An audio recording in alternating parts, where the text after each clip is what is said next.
You know what's fascinating about Korean vegetable farmers? They're harvesting up to 5 times faster than most American gardeners on the same amount of land, and it has nothing to do with fancy equipment or expensive fertilizers. While you're out there watering every weekend, buying bags of fertilizer every month, and fighting pests every single week, Korean growers are pulling mature vegetables from beds that basically take care of themselves. In this video, I'm going to show you exactly how they do it step by step so you can use these same techniques in your own garden. Plus, stick around to the end where I'll share a Korean container secret that outperforms anything you've ever grown in a pot. Let's get into it. Korean vegetable gardening is one of the most efficient growing systems ever developed, refined over centuries in a country where every square foot of fertile land matters. And here's the good news. It's actually simpler than the complicated row gardening most of us learned growing up. Once you understand the philosophy behind it and follow the steps Korean farmers have perfected over generations, you'll be harvesting faster while working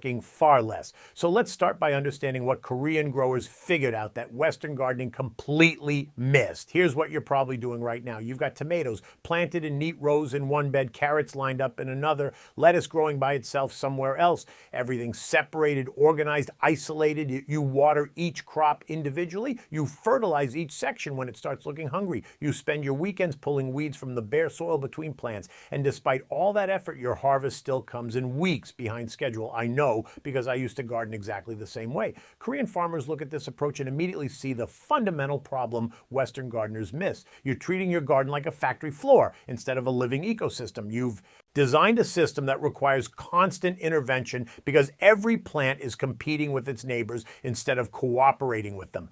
Think about what happens when you plant a row of nothing but tomatoes. Every single plant in that row wants nitrogen from the same soil layer at the same time. Every plant attracts the same pests. Every plant flowers during the same window, competing for the same pollinators. And all that bare dirt between your rows, that becomes a weed nursery that demands your attention week after week after week. Korean growers realize centuries ago that nature doesn't work this way. When you walk through a natural woodland, do you see organized rows of single species? Do you see bare soil anywhere? Of course not. You see dozens of plant species occupying the same square foot, roots reaching different depths, leaves capturing light at different heights, everything interlocked in relationships that have sustained themselves for hundreds of years without anyone watering, fertilizing, or weeding. This observation became the foundation of Korean polyculture gardening. Instead of fighting against natural systems, Korean farmers designed gardens that mimic them. They stopped asking, how do I keep this plant alive, and started asking, how do I create conditions where plants keep each other alive? That single shift in thinking is why Korean vegetable beds produce up to 5 times more food with a fraction of the labor. They're not growing individual plants. They're growing plant communities where every species plays a specific role that accelerates the growth of its neighbors. Here's what took me years to understand. Speed in the garden doesn't come from dumping more fertilizer or watering more frequently. It comes from designing systems where plants meet each other's needs automatically. Korean farmers mastered this concept while Western agriculture was still telling everyone to plant in straight rows and spray chemicals at every problem. The Korean approach isn't just different, it's fundamentally more intelligent, and once you see it working, you'll wonder why anyone gardens any other way. Now let me show you the 4 specific plant relationships Korean farmers use to make their gardens practically run themselves. These aren't folk tales or superstitions passed down without reason. These are observable biological mechanisms that Korean growers have refined through centuries of careful observation and testing.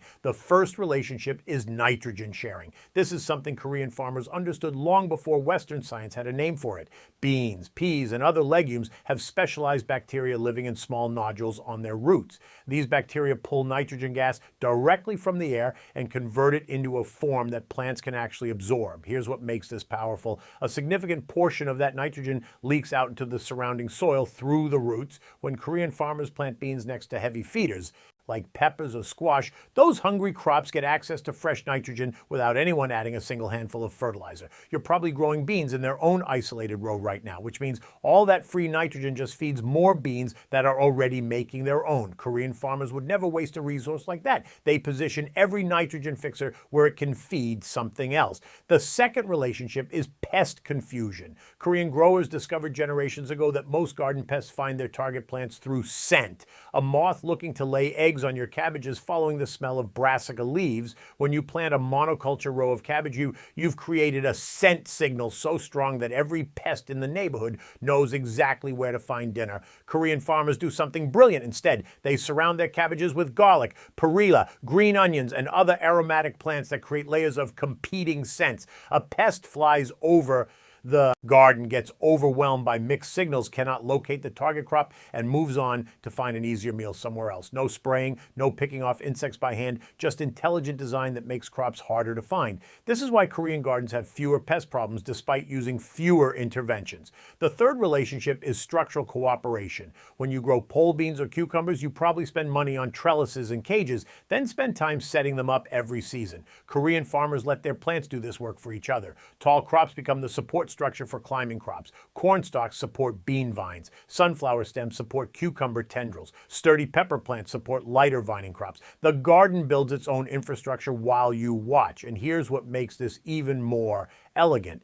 Those beans climbing the corn are simultaneously fixing nitrogen that feeds the corn roots. The support relationship becomes a feeding relationship. At the same time, Korean farmers stack functions like this everywhere in their gardens because they understand that every plant should serve multiple purposes. The fourth relationship is living mulch. This might be the most underappreciated technique Korean growers use. When they plant sprawling crops like squash or perilla at the base of upright crops, those broad leaves spread across the soil surface and create a living blanket. Weeds cannot germinate without sunlight, so they never become a problem. Soil moisture stays trapped under those leaves instead of evaporating into the air. Ground-dwelling pests that prefer bare soil find the shaded environment completely inhospitable. One crop protects the growing conditions for every other crop in the bed. You're probably looking at bare dirt between your plants right now, which means you're weeding constantly and watering twice as often as you need to. Korean farmers designed that problem out of their gardens generations ago. Now that you understand the relationships that make Korean gardening work, let's design your first bed using their methods. I'm going to walk you through exactly how Korean farmers plan these systems before they ever put a seed in the ground. The process starts with choosing what Korean growers call your anchor crop. This is the main vegetable you want to harvest, the centerpiece of the bed. For most gardeners, this will be a heavy feeder like tomatoes, peppers, squash, or corn. Your anchor crop determines every other decision because you'll select companion plants specifically based on what your anchor needs to thrive. Once you've chosen your anchor, Korean farmers ask 4 questions that guide the entire design. First, does this crop need nitrogen? If yes, you'll position a nitrogen fixer nearby. Beans, peas, or clover planted within 12 inches will share fertility directly with your anchor crop's roots. Second, does this crop attract specific pests? If yes, you'll surround it with aromatic companions that mask its scent. Garlic with brassicas, perilla with peppers, green onions with almost anything. Third, does this crop leave bare soil exposed around its base? If yes, you'll plant a ground cover or sprawling companion to create living mulch that shades the soil and holds moisture. Fourth, does this crop need structural support or can it provide support for something else? Korean farmers never waste vertical space and they never buy infrastructure. They can grow instead. Let me show you exactly how this works with a pepper-based design that Korean farmers have used for generations. Peppers are heavy nitrogen feeders, so you'll plant bush beans about 12 inches from the main stems to fix nitrogen right in the root zone. Peppers attract aphids and certain beetles, so you'll plant garlic and green onions in a ring about 6 inches from the stems to confuse pests with competing scent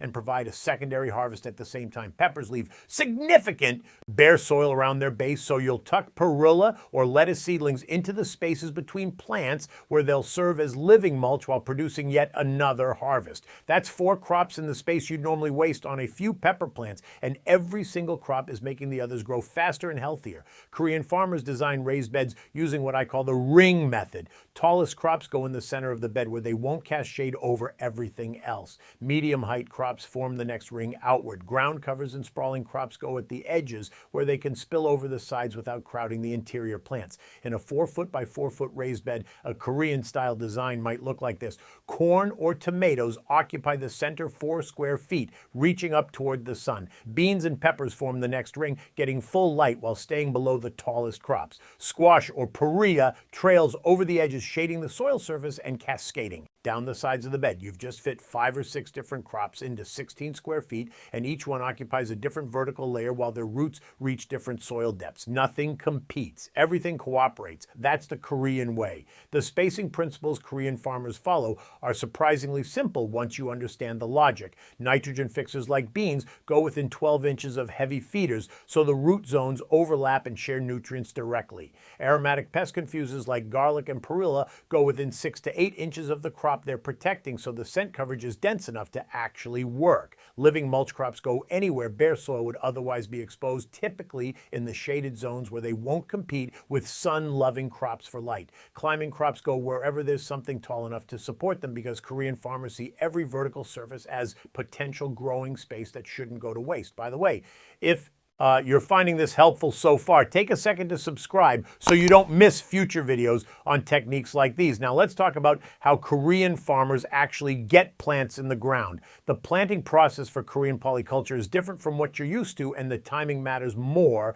than you might expect. You don't plant everything on the same day and hope for the best. Korean farmers use staggered planting based on growth rate, which means fast crops go in first, establish themselves, do their job, and get harvested before slower crops need that space. Here's how this works in practice with a classic Korean combination. If you're planting a bed with corn, beans, and squash, you start with the corn. Plant your corn seeds and let them grow until they're about 6 inches tall. This takes roughly 2 to 3 weeks, depending on your soil temperature. Once the corn has that head start, plant your bean seeds about 4 inches from each corn stalk. The beans will germinate and start climbing just as the corn gets tall enough to support them. 1 week after the beans go in, plant your squash seeds around the perimeter of the bed. By the time the squash vines start sprawling, the corn and beans are established enough that they won't get smothered. If you plant everything simultaneously, here's what happens. The squash germinates fastest and spreads aggressively, shading out corn seedlings before they can establish. The beans have nothing to climb because the corn isn't tall enough yet, so they flop over and struggle on wet soil. You've created competition instead of cooperation simply because you ignored the timing that Korean farmers figured out generations ago.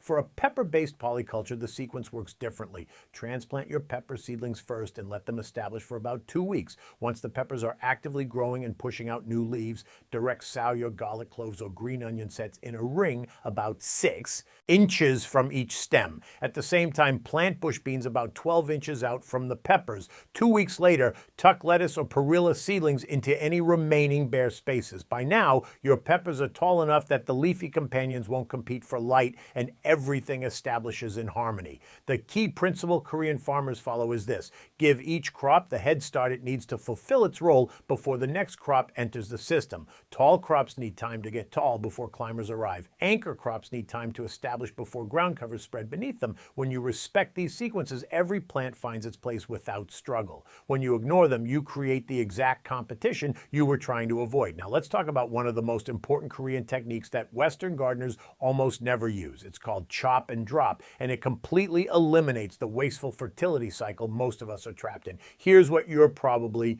doing right now. You harvest your crops, pull out the spent plants, haul them over to a compost bin somewhere else in your yard, then replant the bed with bare soil or maybe some bagged compost you bought at the garden center. Think about what you just did. You grew plants that pulled nutrients from your soil. Then you physically removed those nutrients from the bed and composted them somewhere else. Now you're buying back fertility in the form of bagged products to replace what you just hauled away. You've created a system where you're constantly exporting nutrients and importing them back at a cost. This is completely backwards. Korean farmers use chop and drop to eliminate this entire wasteful cycle, and it's exactly what it sounds like.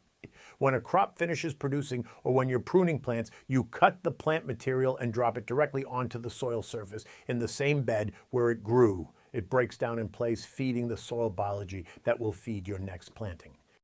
You're not moving fertility off-site to compost it somewhere else. You're not hauling bags of amendments back to replace what you removed. You're keeping nutrients in the bed where they belong, and you're doing it with zero external inputs. The plant material becomes food for bacteria and fungi, which break it down into forms your next crops can use. This process happens continuously, which means your soil is always getting richer instead of cycling between depleted and temporarily fertilized like most Western gardens do. Here's where it gets really powerful. Living Growing Korean polycultures create chop and drop opportunities constantly without you doing anything extra. Those beans fixing nitrogen for your peppers, when you harvest them, the roots stay in the ground and decompose, leaving behind nitrogen-rich nodules that feed whatever you plant next. That perilla you're growing under your tomatoes, clip it back regularly to keep it from getting leggy. Drop the cuttings at the base of the tomato, and you've just added a nutrient-rich mulch layer that breaks down in weeks. The squash leaves that get old and tattered toward the end of the season, cut them off, leave them on the soil, and they become food for the next generation of soil organisms. You're building fertility as you harvest instead of depleting it.